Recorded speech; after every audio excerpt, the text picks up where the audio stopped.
We are going to learn all about the bar business today, the good, the bad, and of course, the ugly. So be prepared. This is going to be an awesome hour episode because it is our 150th episode here on the Shrimp Tank.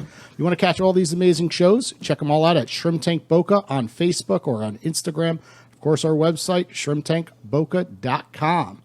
So, Kevin, what have you learned after 150 episodes here on the Shrimp Tank? We've seen some amazing entrepreneurs come through this studio, some very successful ones, and of course, unfortunately, some are not in business today. Sure.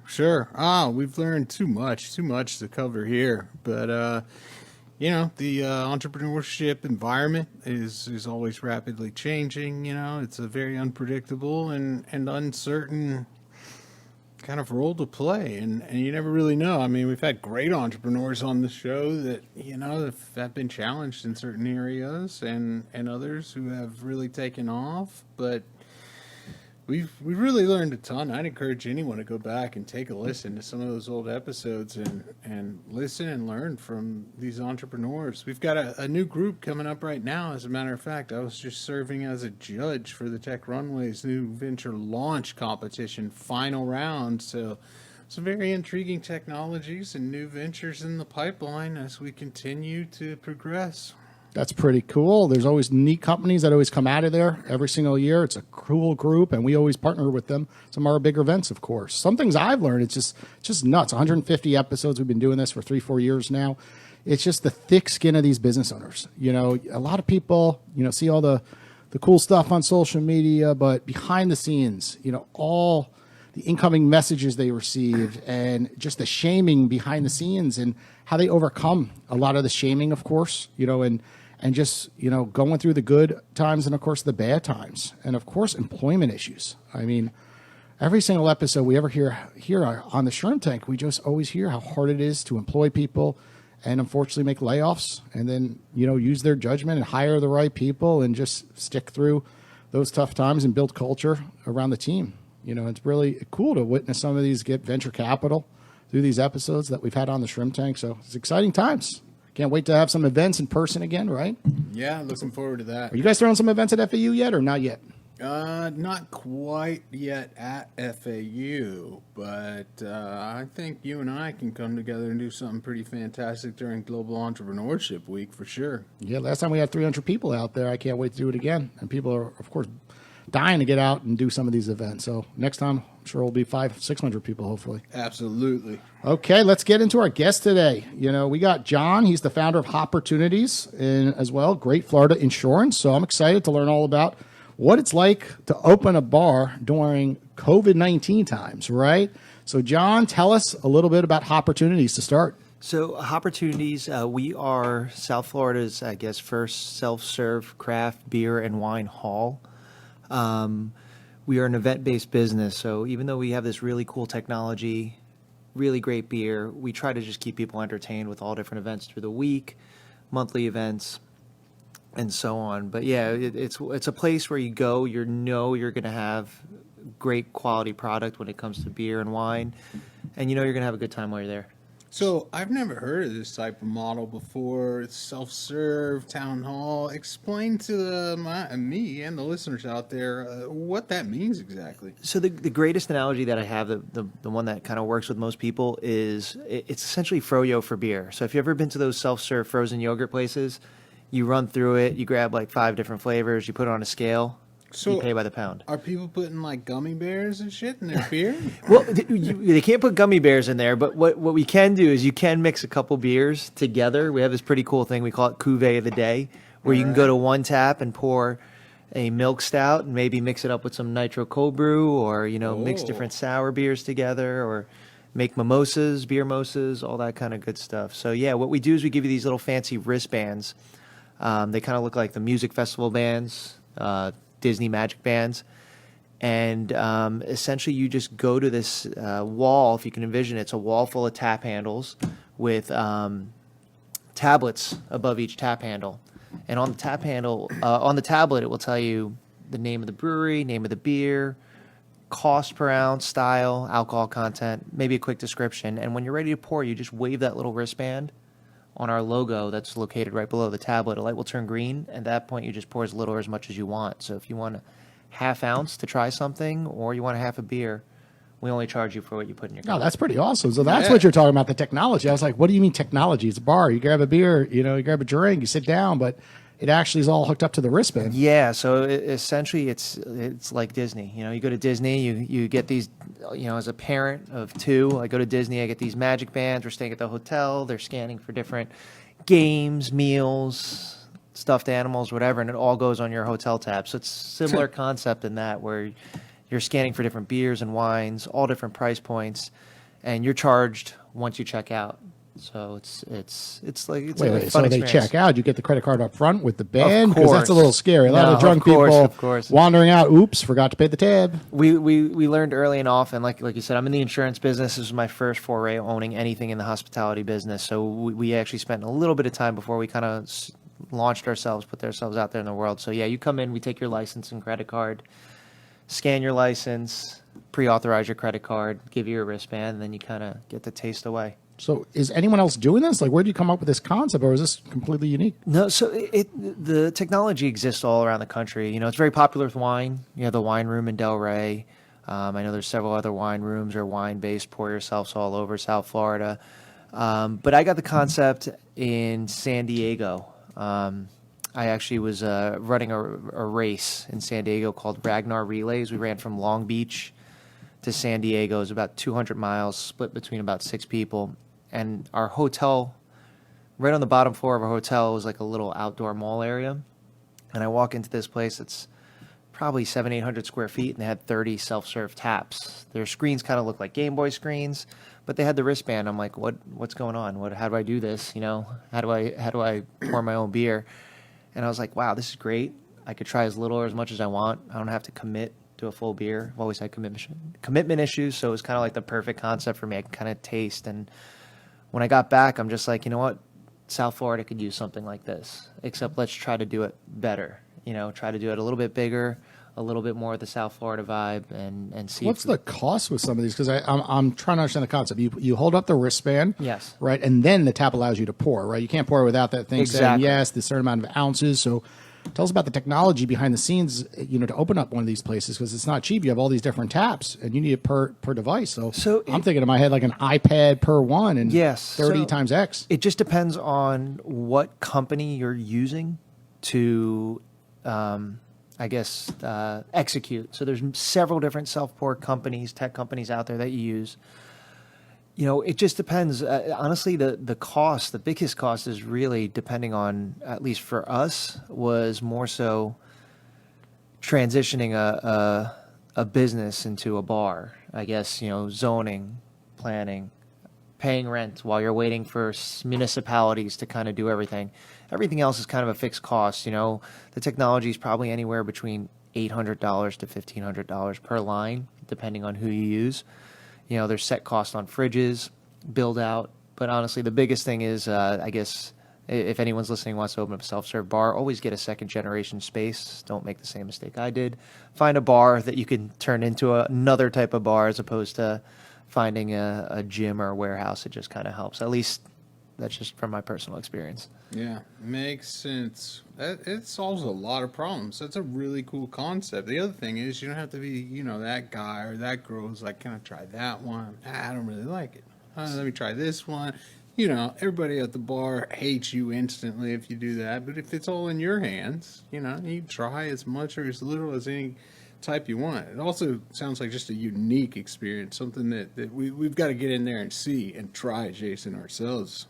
Have you seen anything through any of your classes, through Tech Runway like this? I mean, you always hear everyone wanting to get into that industry, of course. It sounds fun, but you never see the creative side as much, and this is pretty unique. No, I didn't know there was one. I don't get out a ton, admittedly, but I didn't know there was a wine concept in Delray either. But I'm not surprised that you stumbled upon it in California, Southern California specifically. Every time I go out there, I see something new. And sometimes they take off, and sometimes they're an epic failure. But they're really on the cutting edge out there with concepts and ideas. It's always interesting. I think overall the technology is rather simple. Yeah. RFID technology has been around forever. People use it all over the place, from ski resorts to Disney World to music festivals. And I think it was and same thing with pour counters, people can and bottle beer all the time, and that's what we're using, pour counters. So it's just the idea of putting them all together. Yeah. And then I'm sure you guys know everything's a great idea, but executing an idea is a completely different story. So let's talk about it. Well, How did that's you- all that matters. Right. I say Yeah. nothing but great ideas. It's, Yeah. it's that other side of the coin that can derail the students and the people I work with. Of course, after 150 episodes, it's all about executing quickly. So many people just keep thinking, "Oh, do I do this? Do I do that?" They always want to learn more, and they can't just execute. And the best and brightest entrepreneurs we've interviewed, they go with their intuition, they go with their gut, and they make decisions quick. And if they fail, that's okay. They learn from that failure, and then they move on and keep implementing things, because the most successful fail the most. We always learn that. So let's talk about, how did you get into this, right? You're running Great Florida Insurance, which has nothing to do with the bar industry. How did you get this itch, right? And how did that itch, I guess that other business help you, kind of guide you in the right direction, opening up this business? I think as far as the business, you know from the insurance industry, like selling person insurance policy is completely different than selling them an idea of a good time. Because I know they're so excited. When Kevin calls me, I help him get some life insurance or homeowners insurance, right? He is just the happiest guy. He's like, "Jason, let's do this again next Friday." So yeah, that aspect, I was like, this is cake. Sure. I can convince people to come at least try us out once. But I think you guys hit the nail on the head. It's then analysis by paralysis. That will stop you if you continue to think about it, and then just step by step. For me, it was like, okay, we're gonna do this. There's nothing around here like this. I love the concept. I wanted to bring the idea of a German-style beer hall to Delray, except we're going to Palm Beachify it, just make it a little bit prettier than what you'll see over in Germany. So I'm thinking to myself, hey, okay, let's create a fun, family-friendly environment, like a hybrid between a bar and a brewery, but give people the options to try beers from all over the country, all over the state, because Florida's making great beers now. So it kind of just started with that. It was like, hey, how do I want to lay this out? Who do I want my customers to be? Who do I not want my customers to be? And then after that, just step by step, find a location, learn what's a good location versus what's a bad location. So what have you learned? Who is your customer, for example? So we're great because we have a very, with craft beer, especially craft beer nowadays, we have a very large a large space. Everyone's getting to craft beer, I feel, by the day, men, women, young, old. But typically, demographically, from the data we pull, we're looking 35 to 50 on the age group. Pre-COVID, it was amazing. We were almost 48% of our customers were women. And, we have 55 tap handles and 45 are beer. It's skewed a little bit differently post-COVID world. But, yeah, 35 to about 50, and then right now it's probably about 60% male, which even for the beer industry I think is a little bit higher. But if you ever get to come to the bar, it's just a beautiful, bright space. It's a happy. I when I looked at the place, or when I was thinking about places to build, I'm like, I drag my wife to so many different breweries, some of which are in very sketchy warehouse places. She's like, "Are you taking me to a place to kill me or something like that?" So I wanted to create a place that, if I say, hey, we're going to Hopportunities, she's great because she'll humor me wherever we go, especially when it comes to beer. But I want to create a space where whoever's significant other who's not that into craft beer wouldn't mind hanging out at. So that was kind of the deal. It was creating an environment for... You've got that fun element, Yeah. I don't like froyo, but you go, you pick different toppings, whoever you're with conceivably likes it a lot more, maybe like sweets, but Exactly. it's an experience, I can definitely see that even without visiting, which I will though soon. But yeah, the experience is kind of what we strive for. We want people to come in for the so-called novelty of the self-serve. Then we want them to come back because they're like, wow, I had this smoothie style sour beer that tasted like a boozy Jamba Juice, or a very decadent stout that tasted like the dessert. They call them diabetes in a bottle. And then eventually, you know, the key is bringing them back with other events. We have, you know, yesterday we had trivia, which is a normal thing, but we pair it up with other events like Run Club. So we partnered up with Fleet Delray. They bring in a bunch of runners. We host our trivia. Cool. We have different food concepts depending on the night. We have a cornhole leagues on Thursdays, music, live music on the weekends, music bingo on Wednesdays. Randomly, we'll have different types of events like comedy shows. What about good old beer pong? Any of that?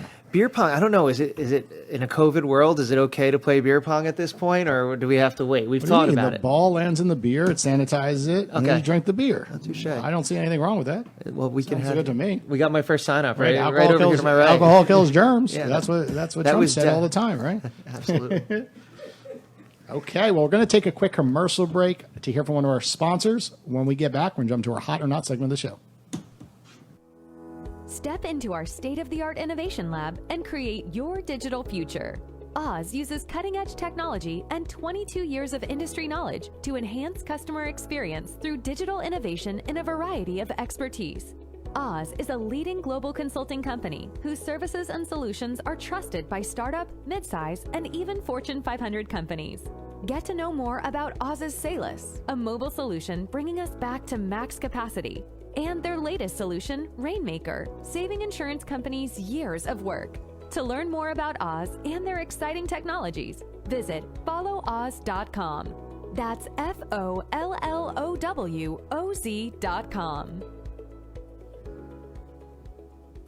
Welcome back to the Shrimp Tank, everybody. As a reminder, catch all these amazing episodes up on our website, shrimptankboca.com.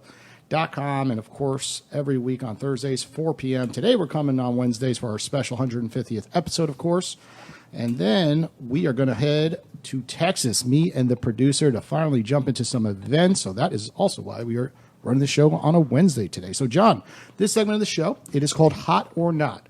I'm going to ask you a topic, dive into why you believe that topic is hot or not when it relates to your business. So let's talk about, let's go down the tech route. So,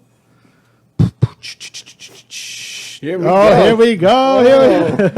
Kevin loves when I start thinking about a question. I'm not ready for one. Yeah. Hot or not when, I guess I try. Kevin, you go. You start. You're messing. You're messing with my head. I'm blanking He's out. done now. So, look, there's just a report that came out last week.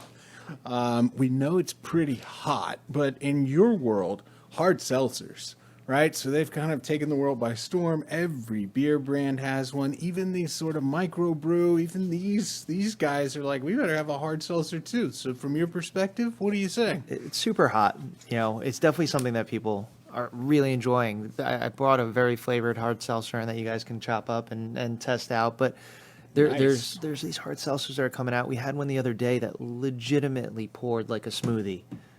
It was called Smooge. It's from a brewery in Michigan called Holmes. But it was a 300 calorie or 200 calorie, some crazy 300 calorie hard seltzer because they just threw a bunch of banana and strawberry in it or pineapple. But yeah, you cannot get away from the seltzers. But just in general, you know, craft beer, craft drinks, you know, it's to each his own, you know, whatever you may like, your palate likes versus whatever my palate likes could be completely different, but no one's right or wrong when it comes to this kind of stuff. What's this thing, Liquid Death, in front of you? I've never seen anything branded like that in my life that seems to be just seltzer. Yeah, it's sparkling water. They also have flat water from the Alps. They'll be in distribution here in Palm Beach County soon. I think you can get them in Whole Foods. But it was essentially a group of guys or teenagers that they got together when they were out hiking, and they were just tired of using plastic bottles. So Liquid Death is kind of like an homage to, I guess, death to plastic. And seltzer always tastes better in a can. You know, nice I agree. And freezing cold, the bottle, it doesn't do the job. Okay, let's talk about running two businesses at once. Is that hot or not? In a COVID world, definitely not. Definitely something I wouldn't recommend to the average person. You know, for us, it's definitely been a challenge. COVID obviously was a challenge, just keeping one bar afloat during COVID and then having to run a second business. You definitely have to have some thick skin, and you definitely have to sacrifice a lot of personal time. You know, so I wouldn't say it's not for everyone.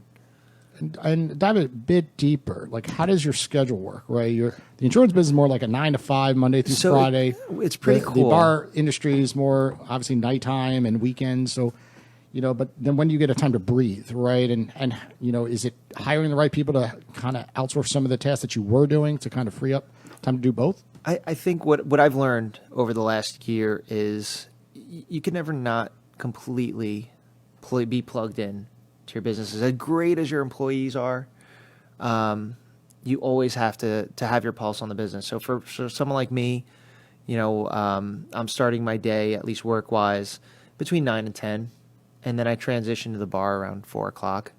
And then obviously with staffing That's what I right usually now, like to do too. Transition over to the bar about 4 o'clock. it sounds a lot more glamorous than it is, especially when you're the adjunct janitor, toilet cleaner, bartender, whoever it is at the moment, when we're filling in. But staffing is huge. You guys kind of hit the nail on the head earlier. Having the right people in place to kind of trust to carry on what you want, the experience you want, and the vision you want.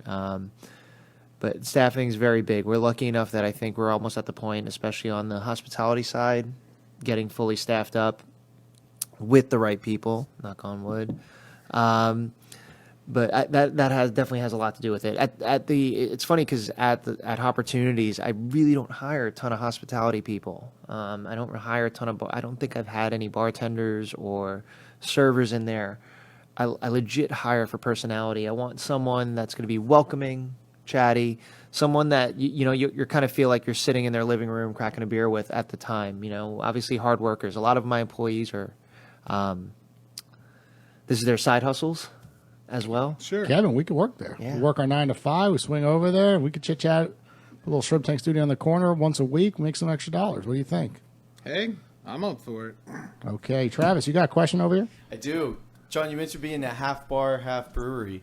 Would you say in your time you've experienced that it's more hot to distribute your craft beer other places or serve someone else's products in your own tap room? Actually, we are not a brewery. Okay. So I will tell you, learning that you would do if you have someone that's talented that can brew beer, having a blend of both would be a great idea because obviously cost. In Florida, we're a 3-tier system, so we have to buy from a middleman as opposed to having a relationship with a brewery and just buying direct from them.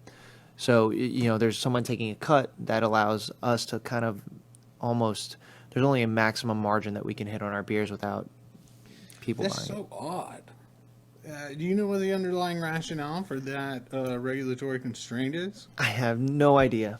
I at this point, yeah, it's the system. I'm sure there's a lot of dollars keeping that in place, and I can see the need for brands to have distributors. If you're a brand in Miami and you want your beer in Pensacola, not having to drive a truck to Pensacola and working with distributors It's is just great. odd though, because as they went through, another guest on the show talked about the challenges associated with the marijuana industry, where the state of Florida said you have to be soup to nuts, completely vertically integrated.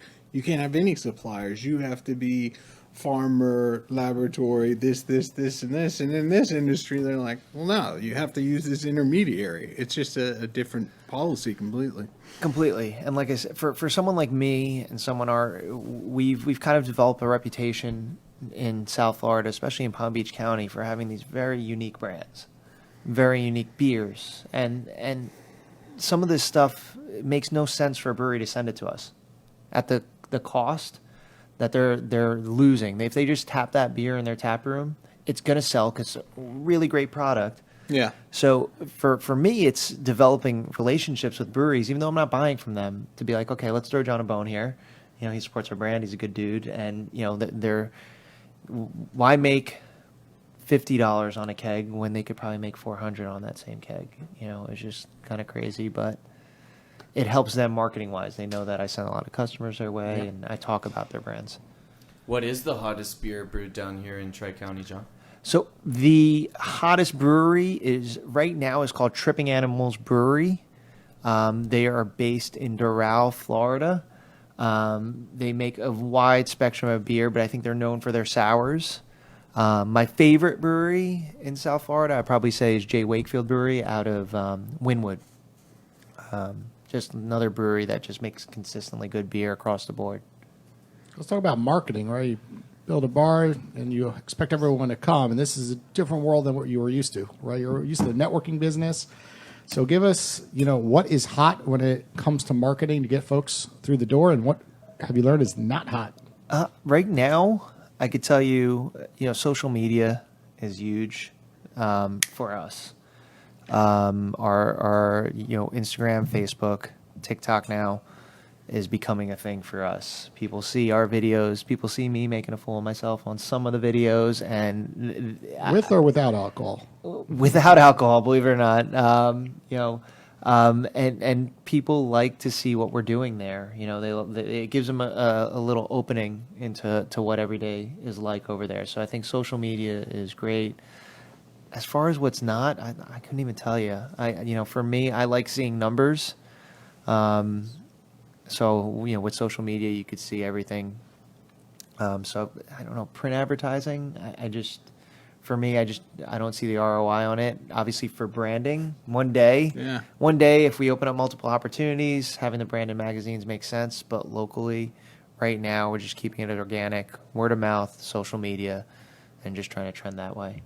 Kevin over here is not on social media, so he's not going to see all your ads. That's why he hasn't been to your bar. There you go. That's it. But But all he you does need love is the one print. friend. He's more like the old school. He likes the buy one, get one, the nice card that comes in the mail. He loves those deals, especially those early bird specials. See him laughing down there? Yeah. Yeah, all about it. Cool. What else we got, Kevin? Any other hot or not topics? No, I think you really hit a home run with that one, Jason. Okay, that being said, we'll take a quick commercial break. Hear from our sponsors. When we get back, we're going to jump into our newest segment of the show called Future Focused. Hiring is a challenge for any company. If you've had to cancel in-person career fairs due to coronavirus restrictions, or you're looking for ways to reach more qualified candidates, it's time to speak with the virtual hiring event professionals at Premier Virtual. Their best-in-class virtual event platform has powered over 1,500 events. That's right, folks. They have the experience and proven results to ensure your next career fair is a success.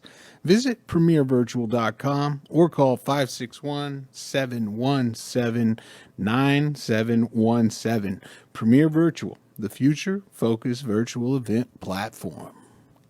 Okay, so John, on this segment, we're going to jump into staffing issues, which every business always, has a lot of trouble with, right? I'm assuming in your world, it's right up the alley when it comes to alcohol and people doing stupid stuff. So I guess, what is your business, your success story on hiring the right people? Let's go down that route first. So for me right now, for our bar, we treat it less like a bar and more like boutique retail, since we're not serving anyone. So we're just guiding people to different beers, personality, and cleaning up after people. So for me, honestly, I make everyone. I fill out my hiring process is a little different. We have our standard application. Within the application, I tell them all about our company, all about the position, then kind of put some just questions in there to see if people know how to follow directions. It's kind of like just a way for me to kind of scrub who can If follow work directions. starts at Exactly. 4 p.m., what time do you show up? Or just 4 p.m. or 5:30? Shoot me a text when you're done with the application. Yeah. Or send me an email when you send over your resume, or shoot me a text when you send over a resume. So that helps me weed people out. And then if I like the application, the resume, at that point, I'll have them send a selfie video of why they want to work for me. That weeds out anyone who's not really outgoing, showing that Oh, personality. that's unique. I haven't heard that one. Or that but will- it makes sense. I mean, with technology today, how hard is it? I Take thought- a 30-second selfie, but people are nervous. They probably did it 25 times, and you get the final version, of course. I thought it would be a lot easier to do in a post-COVID world, because I did this at the insurance agency. I did it pre-COVID, but people are still kind of hesitant to show. But for me, anyone who's willing to get outside their comfort zone for a part-time or even a full-time hustle at my place, I'm willing to kind of get you in there for a resume, for an interview. And then during the interview, I essentially tell them everything what's wrong about working for Hopportunities. And then if they still want to come work for me, I know we have a keeper. So that's kind of my process. to kind of keep it a little short and sweet. So tell us a funny one that came over. Someone did something, you're like, this is not cool. Oh, right. honestly, I gotta think someone's done something stupid. My guy Carlos, he pulled out like the most amazing like curated video where he kind of was just acting out like all sorts of stuff. Like, I don't know if anyone watches Miami Heat basketball. I don't know if you remember that one dunk where Dwayne Wade like threw the basketball up and kind of spread his wings and LeBron dunked it home. Well, like, yeah, he would just like make different bits off like different things. So he's like, I'm a team player, and literally filled himself playing basketball and throwing the assist up and going through, showing he had talents, juggling. So yeah, like we've had some really fun ones come through. And this is all for part-time work at Hopportunities. So you know that they're kind of passionate and they do care. It shows that they're kind of caring about what they're doing. So Sounds like you've already got some future-focused techniques. I think I might start requesting those for anybody who wants to meet with me. Like, send me a video. Let's see if this meeting will be any fun or any interesting. And if they don't, then maybe I don't book it. Well, that's for me. If they care enough to do the video, to work here, or to book a meeting, why not? Yeah, love it. So how do you get people even on the interview? Are you using Indeed? Are you using virtual? Honestly, a lot of it, we started with social media. Locally in Delray, there was just a lot of buzz. We put our sign up as soon as we could. So people were wondering what we were, and even though it took us months to actually open, but I think there was a little bit of a buzz in Delray. So we had a couple folks, look into us, email us, and then it kind of led to referrals. And now we do mostly signage in the store because, our customers, we have some really great customers. And, referrals, employee referrals, I'll throw bones. Yeah. Especially in the insurance industry, I'll throw money at anyone who gives me a good referral. And how many people are working for Hopportunities? Hopportunities, I think right now it is one part-time, and I think we're up to one full-time and 6 part-time. Now, is your wife working part of this business as well? No. We would definitely not be married if we had to work together. She has to deal with me on a personal level. I couldn't imagine her having to deal with my craziness on a daily basis at work. So, no, she works with a company called Hive. They do high-end furniture and in Palm Beach, up in West Palm Beach. Nice. I think that sounds like a good idea. Cool. We're going to take a quick commercial break to hear from one of our sponsors. We're going to jump to our Plead the Fifth segment of the show. Are you ready to make your indelible impression? Delray & Company is an award-winning, full-service public relations and marketing agency with offices in Fort Lauderdale, Florida, and Aspen, Colorado. With practice areas in business, real estate, cannabis, nonprofit, legal, and lifestyle, Delray & Company is fully equipped to help clients reach their goals with strategies that are on point. Whether it's public relations, social media, digital marketing, content development, or other services, Delray & Company delivers results for business owners that address their business goals and reach their targeted audience. To learn more about Delray & Company and our services, visit DelrayandCompany.com. DUREANDCOMPANY.com. Welcome back to the Shrimp Tank, everybody.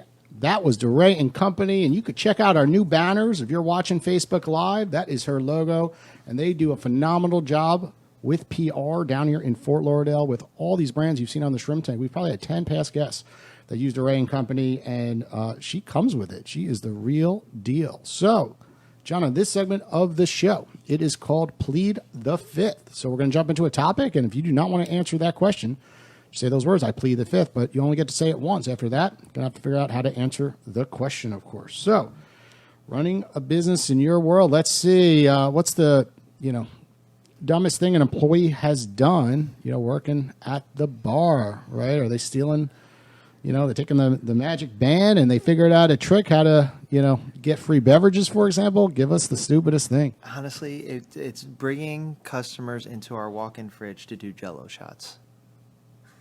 I would tip them. Give that person a You raise. What's wrong with that? It sounds natural. You get them a little bit more drunk, they buy more beer. Take them into the 35-degree, 400 square foot fridge to do Jell-O shots. Yeah. So what's exactly wrong with this?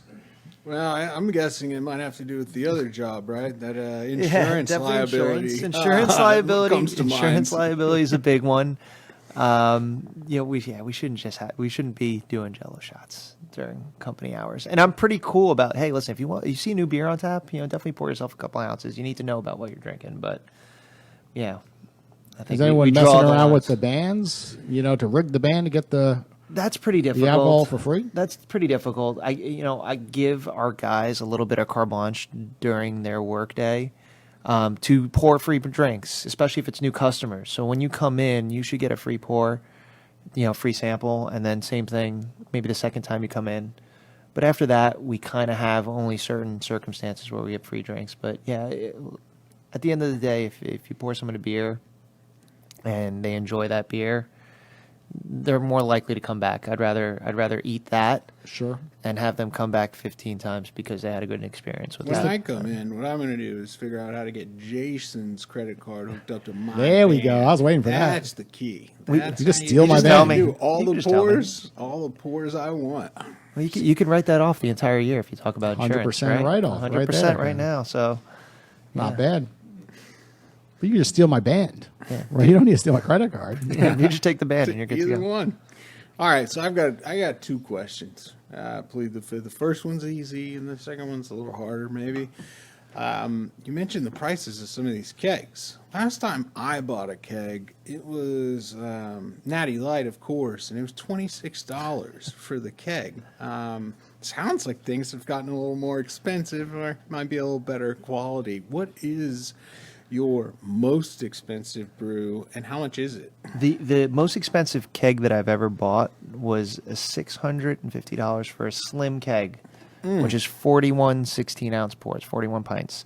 And that was actually a mead from a meadery called Garrigeast in Tampa. Wow. If you're looking at beer, we have a barrel-aged beer. We have barrel-aged James Bond set of beers from J. Wakefield. And those kegs were running about $450 a piece. Wow. All right. So to my next question then. What is the most overpriced beer you've ever tried or incidentally bought where you were like, this stuff stinks and it's way overpriced? Let's see. That's a tough question because for me, like I said, beer it really depends on who's drinking it. In the eye of the yeah, beholder. it really depends who's drinking it. I Well, that makes the question easier. it for you. does From your For perspective. Yeah, because here's the thing. Not only that, when you buy beers per se, there's not a fluctuation like wine, or wine can get hefty per bottle. If you buying a barrel aged stout, it's going to run you between $20 to $30 for a bottle of barrel aged stout. So at that point, it's kind of like, I guess I'm trying to think of the brewery. There have been times where I've bought beer that has either been flat or re-fermented that's tough. or had bacteria in it. So it's a no-go. But as far as value, like I said, you could pour one person one beer and they'll say it's terrible. And Yeah, it makes sense. It's so hard. Fair enough. Okay, I got one. So you're in the professional industry, doing insurance. You get home and you tell your wife, hey, I'm going to get into the bar industry. Tell us how that conversation went. Was she okay with it? She give you a little shame? I mean, I just, my gut's telling me that was not an easy conversation.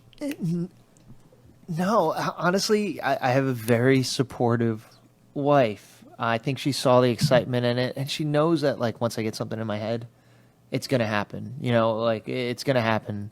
And she's super, super supportive of me, even to this day, where, losing time with the family and sacrificing a whole lot. She's, people love our social media so much.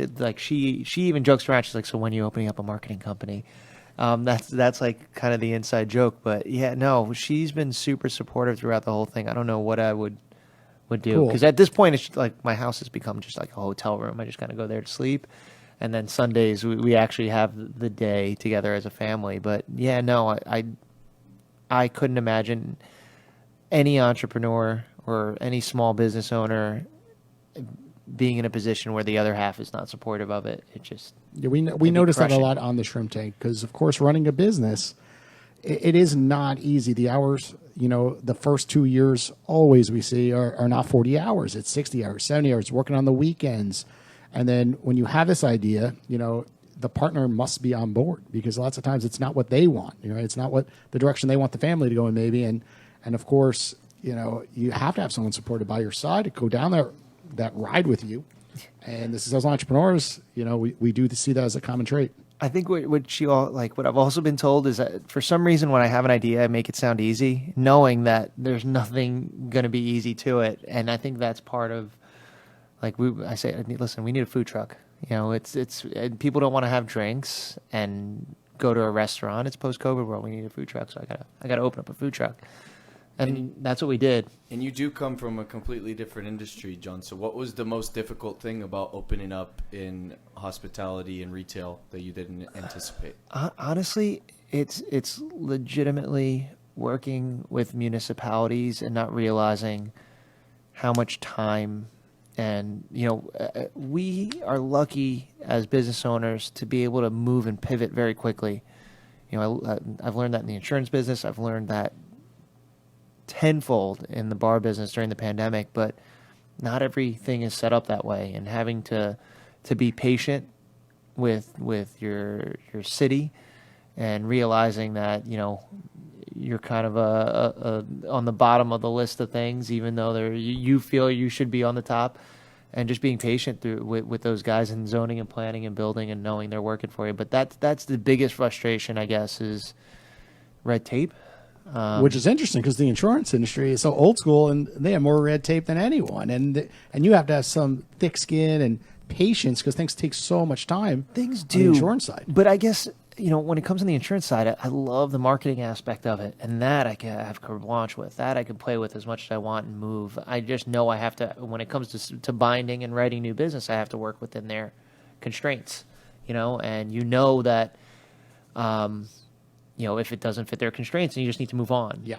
Whereas, when you're They don't budge. No, They're like, it's our way if you want to do business with us. If not, go to the next place. Whereas it's like, hey, I want to make this building a bar. Why can't I do this? Hey, I want to put up a fence and create an outdoor beer garden. Why can't I do this? Why can't I have music out after, why can't I have music outside or just have people drinking outside?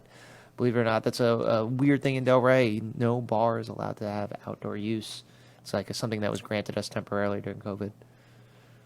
Well, hopefully it'll be one of those very few positive things that remain kind of post-COVID. We have a big check with the city of Delray for my application for permanent outdoor use that we submitted in August of 2020 that hopefully will one day get in front of a commission and get approved. So, yeah, we're banking on that outdoor use. Assuming a lot of other places have that up there too, though, right? I mean, outdoor space, Delray, it just seems If you put a kitchen like in the the building, hottest thing to do in Delray. People would love it. but if you put a kitchen in the building, you can consider yourself a restaurant. If you have no kitchen, you're just a bar. Even though I'm a bar with a food truck now, we're still just a bar. We're a bar with a food truck. So it's just a zoning language. Interesting. So you're saying you need a restaurant in order to have an outdoor space? Is that what you're You saying? need to have a kitchen in your building Gotcha. to use your outdoor space. And that truck won't quite fit in there, huh? No, I've There's no way tried- to I've attach tried. it, lock them together. I tried, and be like, welding it's, the truck to the it's part of building. the building. Building code didn't care for that too much, but whatever. All right, so let's talk about the future. And you've been a pretty open book. We haven't stumped him at all. But my last question is: so this is something you're passionate about. You already got a couple businesses. What does the future hold? Do you want to keep this as hopefully a profitable passion project? Do you want to build a national franchise and take over the East Coast, or do an IPO, or some other sort of exit? What's the game plan? What is the future hold for Hopportunities? It legitimately depends on the day of the week. Pre-COVID, I had these different concepts that I wanted to place in different parts of the state. So there's one Hopportunities will be in Delray Beach, and then we had different concepts, all self-serve, just all different themes that we put all over the state. That was kind of my pre-COVID vision. Now I'm a little bit beat up and tired after a year. I could definitely see franchising as an option. I could definitely see opening up a couple and just getting bought out for a couple $1 million. I'll take that as well. But like I said, it just depends on how tired I am on that day. Cool. But it's a lot of fun. I've met so many great people building the business, through the business, and just customers coming into the business. That's at this point what kind of keeps me going is really just the folks that we meet, because like I said, the last year having to shut down from March to October as a new business owner and having to kind of find different ways to generate revenue and keep people engaged because they can't pour a drink in a self-serve craft beer bar was definitely trying. So yeah, the people that come in, we have a great customer base, and yeah, hopefully new people come in to keep me energized. And is this entire business self-funded? Do you have any partners? Do you take a loan? We have, honestly, mostly self-funded. We have a family member that has a small equity portion, but no, it's mostly just kind of us. You know, we had plans of buying a nice house in Delray, but unfortunately, my wife got a bar. So, All right. or fortunately, she got a bar. Awesome. Well, last words of wisdom for our audience listening. The last 12 months, give them some things to think about. If they're going to go down, the bar route, and things you've learned from your experience now. I guess don't stop. If you're going to do it, don't stop moving. You got to keep moving. If you stop moving and just kind of don't adjust and don't rethink something if it's not going the way you want it to, or even if it isn't going, and just staying the course, that whole just kind of sitting back and waiting for things to happen that just doesn't exist. I feel like that's a big thing when people see big successful people is they don't see how much they worked and how much movement they had prior to being quote unquote successful. So that's the number one thing I'd say. Yeah, and in your shoes, you've been running the other business your whole life, right? So it wasn't your first business; it's your second round, and even switching gears into a different industry, learning so much so quickly, and it's totally different. Right? Yeah, and honestly, that was pretty fun. Like, honestly, I'm not gonna lie. Like, learning how to dealing with GCs, learning things about the city. Like, as frustrating as they say it was, it's pretty cool having that knowledge now. The knowledge is invaluable. Even when I talk to other people who are like, "Hey, how do I open a business?" It's cool being able to share what I went through and help people along with that. And then ordering beer, I always equate ordering beer to like how my wife feels when she walks into Target. So that's it's pretty fun when you get the list of whatever you can buy and kind of go from there. But yeah, I've learned a ton, and it's really great. Awesome. Well, thanks for joining us on the 150th episode here on the Shrimp Tank. For our audience listening, we'll be back next Thursday at 4 p.m. Take care, everybody. Awesome. Thank you.